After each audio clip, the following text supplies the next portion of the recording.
Спасибо большое для приглашения. Может быть, будущий доклад моего будет быть по-русски, но сейчас надо говорить по-английски. Простите. Originally, I've planned to do too much, so I've reduced my program and accordingly I've changed the title of my paper. What I'll be talking about today is puzzle, polemic and simplification, a 17th century dissertation on nothing in the philosophical disciplines. In this talk I want to introduce you to a philosophical genre that until now has been known only to a few specialists, the early modern philosophical dissertation. For lack of time I will not discuss the institutional background or the difficult questions of authorship associated with this genre. Instead, I'll try to demonstrate in which respects such texts can help us to get a clearer understanding of early modern philosophy. And I will demonstrate some of the pitfalls we have to be aware of in dealing with this type of sources. The dissertation I want to discuss today was published in Marburg in 1608 by the philosophy professor Rudolf Goclenius Göckel and his student Cornelius Goetze. Its title, Disputatio de nihilo quae non est de nihilo vagans per omnes disciplinas. That is, a disputation on nothing that is not for nothing, that is in vain, and that moves through all disciplines. The text comprises only 16 pages, but it nevertheless conveys a good impression of the range of problems early modern school philosophers associated with the concept of nothing. It is a topic not just in metaphysics, but in ethics, natural philosophy, and rational theology. I will limit myself to 3 small passages from these 16 pages. 2 of them deal with the problem of how the world could be created ex nihilo, that is, from nothing. And 1 deals with the role of the concept of nothing in ethics. 2 passages refer to the Renaissance polymath Julius Caesar Scaliger. 1 turns against the Italian Aristotelian Francesco Piccolomini. I've chosen these passages because they teach us different uses of citation in early modern dissertations. Citations can try to clarify a puzzle in an authoritative text or attempt to simplify it so that it is comprehensible to non-experts like us. This is how Goclenius quotes Scaliger on the ethics and theology of nothing.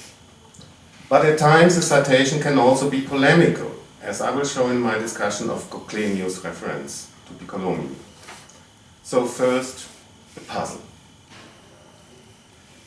In 1 passage of his Exercitationes, a monumental critique of Cardano's De Subtilitate, Renaissance polymath Julius Caesar Scaliger defines creation as the, quote, constitution of a substance from nothing, ex nihilo. Quote.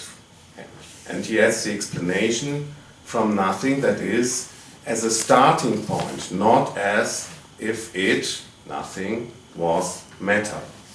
E nihilo inquam ut est terminus, non ut est materia.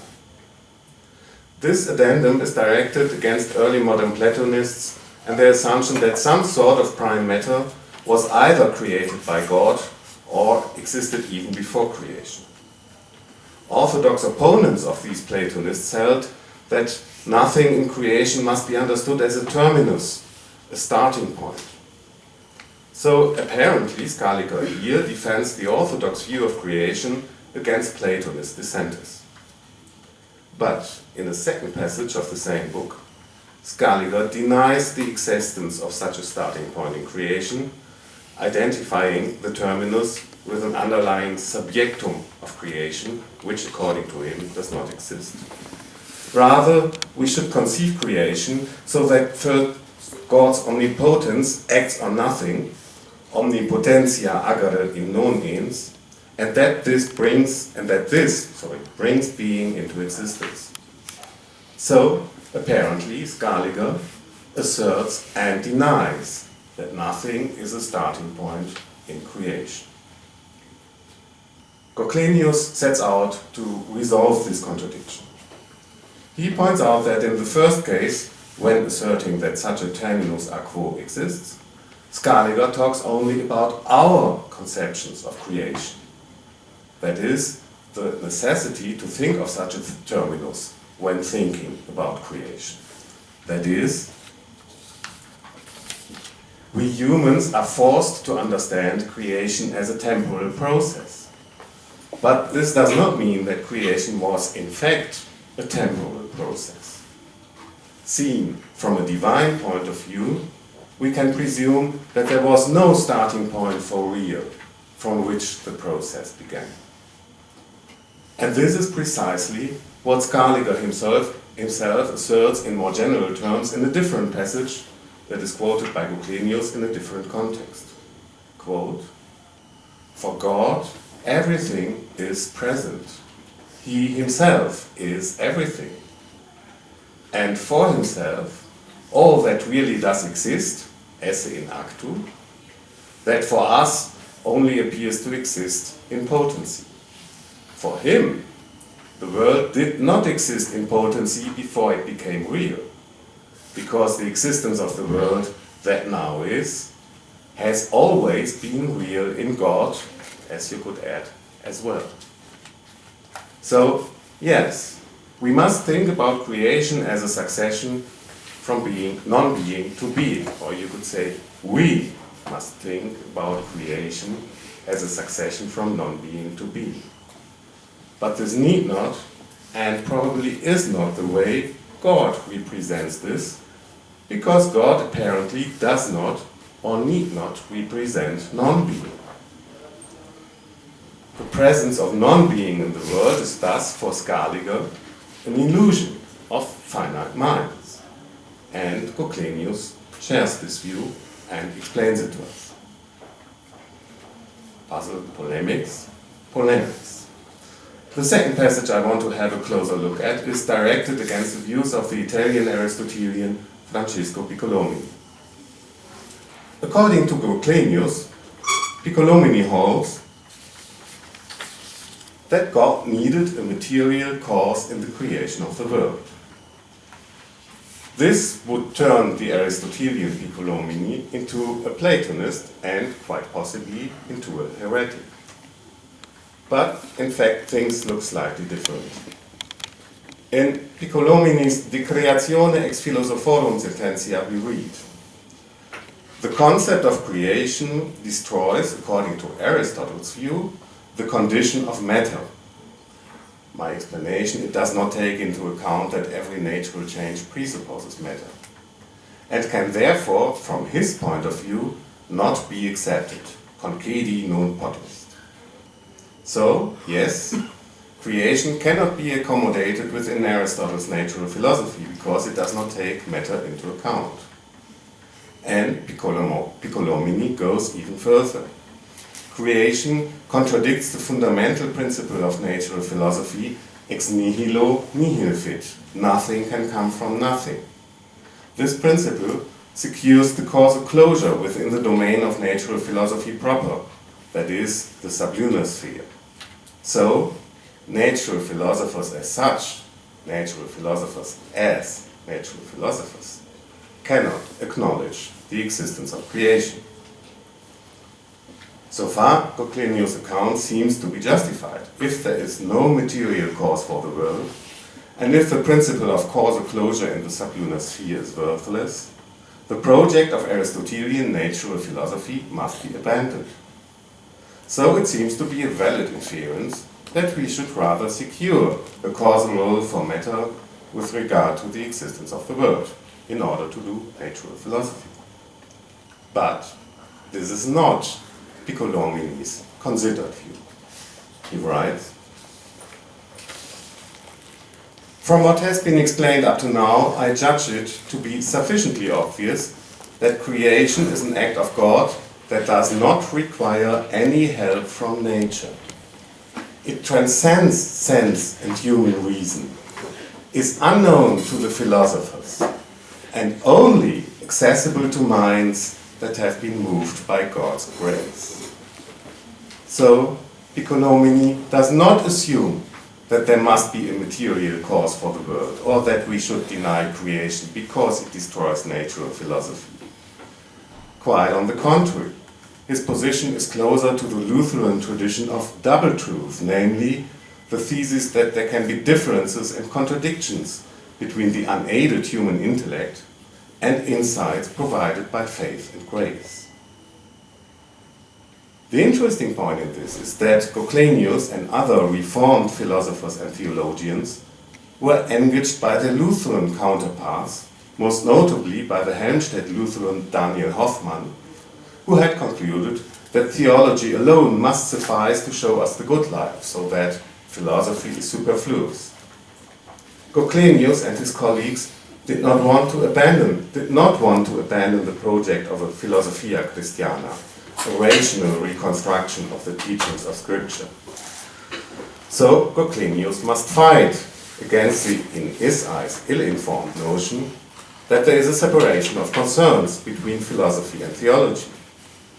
So, since he believes that Piccolomini is an error, he just omits any reference to what Piccolomini himself has to say on creation, and ascribes a view that is at the same time Aristotelian and heretic, namely eternity of the world and the impossibility of creation.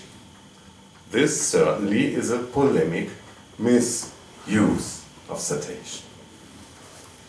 The last example, the simplification. The last passage I want to analyze concerns a question from ethics, namely the relation between morally wrong acts and non-being. In several early modern theories of action, it is the intellect that first represents a state of affairs, and only then the will is moved by these representations to bring about the act itself. If the intellect fails to represent the state of affairs correctly, an immoral act can ensue. For example, because a state of affairs is represented as good, although it is not. But a false representation in the intellect is the representation of a situation that, as such, does not obtain. It is thus the representation of a non-being. This seems to suggest the quite unwelcome consequence that immoral acts can be immediately caused by non-beings. Goclenius turns again to Scaliger for a solution and concludes that sin is a non-being for metaphysicians, whereas theft and lies count as beings in the eyes of the moral philosopher. Scaliger himself poses the question as follows: whether we can will or have a desire for non-beings, non-entia, even though they cannot exist. The answer to the question whether we can want or desire something that does not exist depends on additional principles. The first principle distinguishes three different kinds of non-beings. There are non-beings that are at the same time beings. A possible being does exist, because the potency that contains its being possible does exist, and it does not exist because this potency has not yet been realized. From these we must distinguish two kinds of non-beings that will never become real. Some such non-beings do not exist, but they could exist. So there could be gratitude for a beneficial act from an ungrateful person, even though it goes against his or her character. Others do not exist because they cannot exist. The example Scaliger chooses concerns metaphysical impossibility, the existence of two gods. The second principle concerns what exactly happens in our soul, the mechanics, you could say, if we aspire to something that does not exist. Scaliger states that the pro-attitude we have towards something that does not exist must be desire or appetite. It cannot be based on the will itself, because our appetites or desires are not vetted by reason. From such desires, an incoherent act of the will may arise. but that is due to some failure in our intellect to understand our situation correctly. And this failure induces the illusion that we desire something that is or can be, even though we in fact strive for something that cannot exist. Scaliger distinguishes 4 such mistakes. The first, we can overgeneralize and desire something that is possible in general, but not in the special case. An example is this bad inference. Every soul is a spiritual substance, every angel is a spiritual substance, every soul is an angel. This logical blunder can help to justify the incoherent desire, I want to be an angel. The second mistake, we can succumb to fallacious inductions. If Caesar is a dictator, I, Cicero, can become a dictator too. All these examples are from Scaliger. Or we can simply add clauses to our representation that do not have any inferential connection to the obtaining facts. So I may in one moment deny that any man can be God, and then add, but who knows, maybe. Or we just do not investigate the object under consideration so that we leave space for false doubts. In all these cases, we are under the illusion that we represent a state of affairs as real. But this illusion is caused by cognitive failures, so that it has no foundation in fact. But such a foundation is not required as long as the illusion remains effective. The resulting act is as real as a moral act based on the correct apprehension of a given situation. So, yes, metaphysically speaking, immoral acts are grounded in non-being. But in the acting person, this insight does not take hold, so that the ethicist can and must regard these actions as real acts of real persons, because they are caused by representations of the intellect, even if these representations are false. Goclenius' description of the situation, the difference in the point of view between metaphysician and ethicist, is thus in basic agreement with Scaliger. It just leaves out all subtleties and communicates only the results of a complex argument. My conclusion. I've demonstrated 3 variations in the use of citations in an early modern dissertation. Citations can be used to clarify apparent contradictions or to simplify a complex argument in an authoritative text. Or they can be used to ascribe a position to an opponent in order to undermine his credibility. This list is certainly not exhaustive, so that it may be interesting to investigate further textual strategies in such dissertations in more depth.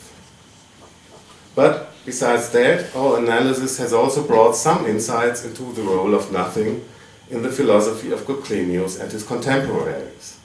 Problems that again deserve some deeper analysis than I could deliver in this brief overview.